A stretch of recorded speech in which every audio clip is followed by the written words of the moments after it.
guys, it's Terri Harper here. I'm going to talk to you a little bit today about some unusual places that you may need some Botox and or dermal filler.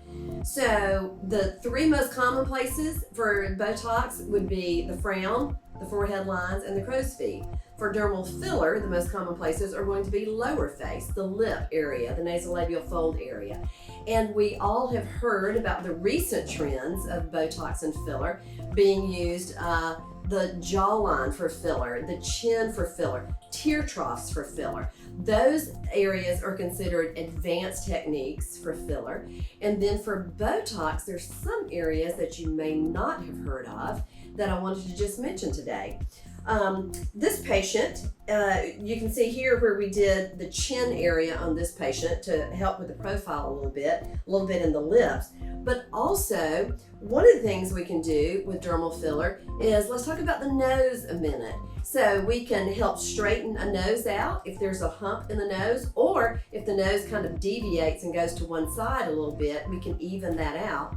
Also, a very popular treatment that I love to do on people is to do a little bit of Botox in the muscle right under the nose that wants to pull the nose down. Because again, the trend is going to be a little more of a lifted tip of the nose, especially when you smile. So a lot of times when you smile and create that muscle movement, the nose wants to pull down more, commonly known as the witch's nose. So to prevent that, to combat that, we put a little dot of Botox right under the nose and it keeps the tip lifted. So that's an area that you may not have heard of with Botox. Let's talk a little bit about dermal filler for earlobes. One of my favorite treatments that I love to do. So sometimes on an ear that has been pierced for many years, the piercing, especially wearing heavy earrings and things, the piercing may become elongated.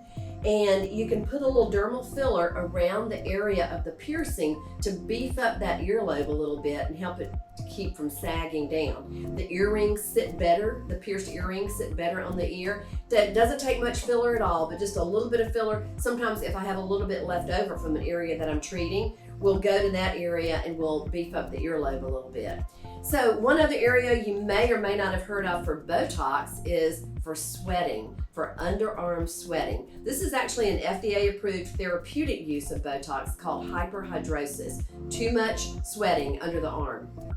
And Botox interacts with a nerve that creates sweating, and it interrupts that communication temporarily so that you can go through a hot middle Georgia summer without having underarm sweating. A lot of these people who have this problem, and you know who you are, they think white shirts, white tops are disposable because they get stained. And so this is a great way to treat that particular issue. Another area that women, I hear all the time, is the neck. Botox can actually help the neck for the banding, the vertical banding that comes down. You can treat that and the bands retract, and so it gives a much smoother appearance of the neck. So that's a little tip that you may not have understood would help the neck.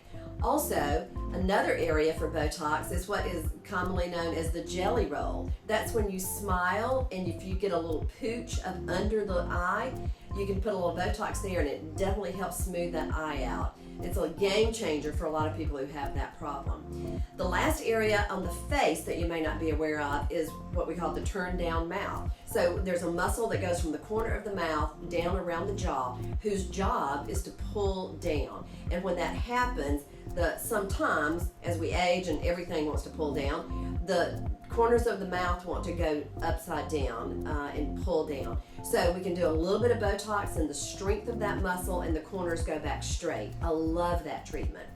One last thing for filler on hands. It's FDA approved for some of the products for filler on hands where you have larger tendons. As we age, this is an area that loses fat support as well, just like in our face. And then we see the tendons and the veins on an aging hand, and we can actually put filler on the hand to camouflage that look and make the hand look much smoother. So hopefully this has been informative for you today to find out some areas that Botox and filler can be used that may have surprised you that can really help.